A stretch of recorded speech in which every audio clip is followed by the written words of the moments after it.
DGISPR ने कहा, खराब मौसम के बायस हेलीकॉप्टर को हादसा पेश आया। सोशल मीडिया पर गलत किस्म का प्रोपेगेंडा किया गया। लोगों ने गलत किस्म के बयानात देना शुरू कर दिए, जो अफसोसनाक था। पूरी कौम एक दर्दनाक सूरत हाल से गुजर रही थी। इस दौरान इस किस्म की बातें करना इंतहाई गलत इकदाम था, जिससे शोहदा के लवाहिकीन और पाक फौज को बहुत तकलीफ पहुंची। जिस तरह की सपोर्ट कौम से मिली, पाक फौज को उस पर फख्र है। पाकिस्तान की सरजमीन किसी मुल्क के खिलाफ इस्तेमाल नहीं हुई, ऐसा होने का सवाल ही पैदा नहीं हो सकता। दफ्तर खारिजा इस हवाले से वजाहत कर चुका। DGISPR major general Babar Iftikhar का कहना है, फॉरेन ऑफिस की वजाहत के बाद इस पर बार बार बात करने की कोई वजह नहीं बनती। एमन अल जवाहिरी के वाक़े पर भी फॉरेन ऑफिस वजाहत कर चुका है। इमरान खान का सरप्राइज, 9 हलकों में इलेक्शन लड़ने का ऐलान। चेयरमैन PTI 25 सितंबर को तमाम जिमनी हलकों पर खुद उम्मीदवार होंगे। इमरान खान का कहना है, मुझे नाअहल नहीं किया जा सकता। इलेक्शन कमीशन को फैसला कहीं और से दिया गया। आम इंतखाबात 2022 में ही होंगे।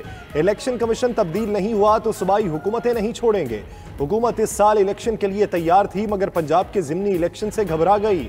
हमारी जमात को 2 ममालिक की तरफ से फंड्स की ऑफर हुई, मगर हमने इनकार कर दिया।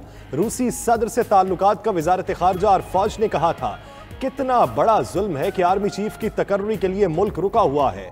फौज के अंदर सबसे बेहतर ऑफिसर को आर्मी चीफ लगाना चाहिए। क्या ज़िमनी इलेक्शन का सिलसिला आम इंतखाबात तक चलता रहेगा? इमरान खान के 9 हलकों से इलेक्शन लड़ने के ऐलान पर नई बहस छिड़ गई। इमरान खान 9 हलकों में इलेक्शन लड़ने के बाद तमाम नशिस्तें छोड़ देंगे। इलेक्शन कमीशन ऑफ पाकिस्तान को दोबारा ज़िमनी इलेक्शन कराना होगा। बार बार ज़िमनी इलेक्शन पर करोड़ों रुपए के अखराजात होंगे।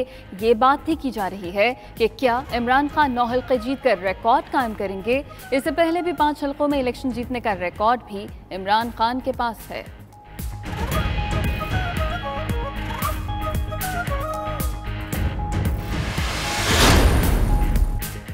ममनुआ फंडिंग केस में इमरान खान और PTI का घेराव। इलेक्शन कमीशन का ममनुआ फंड जब्त करने के लिए इमरान खान को नोटिस। इलेक्शन कमीशन की इमरान खान को 23 अगस्त को पेश होने की हिदायत। चीफ इलेक्शन कमिश्नर की सरबराही में बेंच समाअत करेगा। इमरान खान की नाअहली के लिए PDM की दरख्वास्त भी समाअत के लिए मुकर्रर। इलेक्शन कमीशन मोहसिन रांझा की दरख्वास्त पर समाअत 18 अगस्त को करेगा। इलेक्शन कमीशन का इमरान खान को इल्जामात पर तौहीन अदालत का नोटिस जारी करने पर गौर। ज़राए का कहना है, इमरान खान की तकारीर का जायजा मुकम्मल हो गया है। आशूरा के बाद तौहीन अदालत का नोटिस जारी किया जाएगा। Army chief general Kanwar Javed Bajwa का सऊदी अरब और UAE के हुकाम से राबिता। IMF प्रोग्राम से मुतल्लिक गुफ्तगू। आर्मी चीफ को दोनों ममालिक की क़यादत की जानिब से भरपूर ताउन की यकीन दहानी। ज़राए के मुताबिक आर्मी चीफ के राबिते पर पाकिस्तान के लिए जल्द अच्छी खबर मुतवक्के है। चंद रोज कबल आर्मी चीफ ने अमरीकी नायब वजीर खारजा से भी राबिता किया था और जल्द कर्ज के लिए IMF पर दबाव डालने की दरख्वास्त की।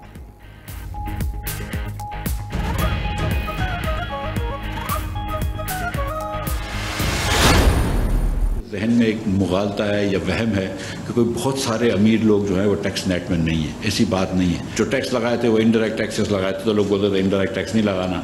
अब मैंने डायरेक्ट इनकम टैक्स लगाया, अगर सुपर टैक्स लगाया तो लोगों को वो भी बुरा लग रहा है। बड़ा आसान होता है कि आपको हुकूमत को क्रिटिसाइज करना, यार और लोगों को टैक्स लगा दो। वो बहुत सारे लोग नेट में नहीं, वही सब नेट में हैं। एक्चुअली जो टूथब्रश खरीदता है बेचारा गरीब चौकीदार, वो भी नेट में है। अब हमको दुनिया जो है वो पैसे भी नहीं देती है।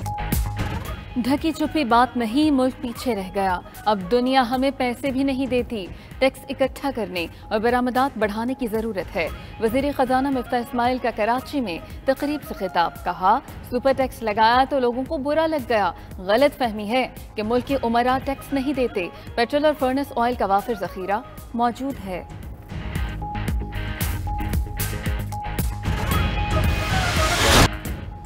ओपन मार्केट और इंटरबैंक में डॉलर की कदर में मजीद कमी। ओपन मार्केट में अमरीकी डॉलर मजीद 4 रुपए सस्ता हो गया। कीमत कम होकर 222 रुपए पर आ गई। इंटरबैंक में रुपए की कदर मजीद 2 रुपए 11 पैसे बढ़ गई।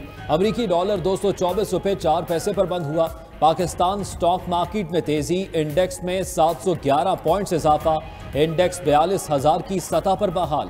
कारोबारी हफ्ते के आखिरी रोज इंडेक्स 42,136 पॉइंट्स पर बंद हुआ। सोने की कीमत में भी फी तोला 1300 रुपए कमी, 1 तोला 1,41,900 रुपए पर आ गया।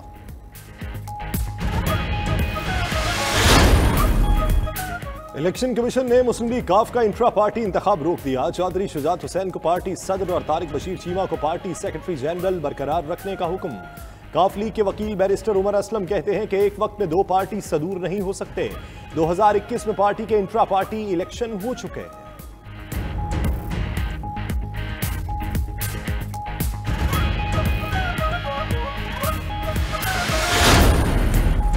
नैब तरमीम केस के फैसले में उजलत नहीं करेंगे। सुप्रीम कोर्ट में नैब तरमीम के खिलाफ इमरान खान की दरखास्त पर समाअत। चीफ जस्टिस उमर अता बंदयाल ने रिमार्क्स दिए, इंतखाबात खुद एहतसाब का एक जरिया है जहां वोटर अपने नुमाइंदों का एहतसाब करता है। नैब कानून में बहुत सारी तरमीम की गई जिनमें अच्छी भी हैं। जस्टिस एजाजुल एहसन ने तरमीम से मुताल्लिक मजीद तफसील जमा कराने की हिदायत कर दी।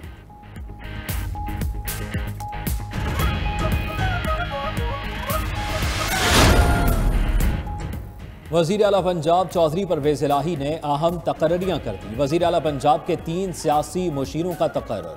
उमर सरफराज चीमा वज़ीर आला पंजाब के एडवाइज़र मुकर्रर कर दिए गए।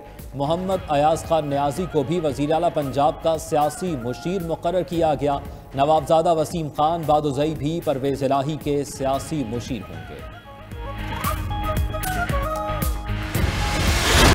सैलाबज़दा इलाकों में रिलीफ के कामों के लिए कमेटी कायम। वज़ीर आज़म की वज़ारत ख़जाना को फौरी तौर पर 5 अरब रुपए जारी करने की हिदायत। वज़ीर आज़म का इजलास से खिताब, कहा ज़ाती मफादात से बालातर होकर काम करने की ज़रूरत है। तरक्याती कामों को मौसमियाती तब्दीली के मुताबिक ढालने की ज़रूरत है। बलूचिस्तान में बारिशों और सैलाब से बहुत तबाही मची। NDMA और PDMA को मिलकर काम करना होगा। सियासत बाद में, पहले मुश्किलात में फंसे लोगों की मदद करने की ज़रूरत है।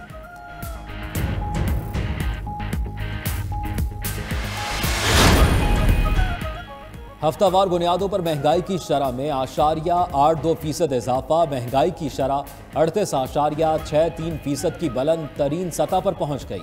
रवां हफ्ते 33 अशिया महंगी, सिर्फ 4 की कीमतों में कमी हुई। हाई स्पीड डीजल, LPG, आटा, बच्चों का खुश्क दूध, दही और अंडे महंगे हुए। सिगरेट, बीफ, अंडे, साबुन, गुड़ की कीमतें भी बढ़ गईं। यूटिलिटी स्टोर्स पर भी चाय, दूध, मसाला जात और दीगर अशिया महंगी हो गईं।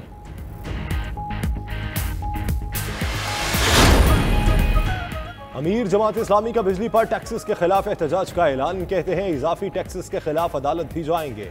सिराजुल हक ने कहा कि PTI ने माफियाज को नवाजा, PDM ने भी वादे पूरे न किए।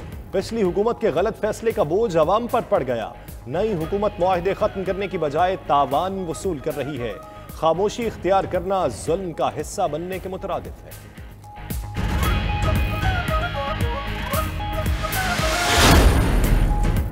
सिक्योरिटी खदशात पर सिंध भर में 6 से 10 मुहर्रमुल हराम तक मोटरसाइकिल की डबल सवारी पर पाबंदी। खवातीन, बच्चे, सहाफ़ी और बुजुर्ग शहरी डबल सवारी पर पाबंदी से मुस्तस्ना होंगे। मुहर्रमुल हराम के मौके पर मुल्क के दीगर शहरों में भी सिक्योरिटी अलर्ट।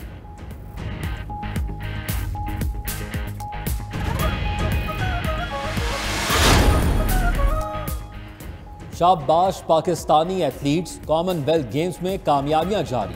रेसलर इनाम बट ने 86 किलोग्राम कैटेगरी में स्कॉटिश हरीफ को चारू शाने चित कर दिया। इनाम बट सेमीफाइनल में पहुंच गए। जीत पर अहले खाना आबदीदा हो गए। 125 किलोग्राम कैटेगरी में जमान अनवर ने मैदान मार लिया और सेमीफाइनल में पहुंच गए। पाकिस्तानी रेसलर इनायतुल्लाह ने भी 65 किलोग्राम कैटेगरी में मुकाबला जीत लिया।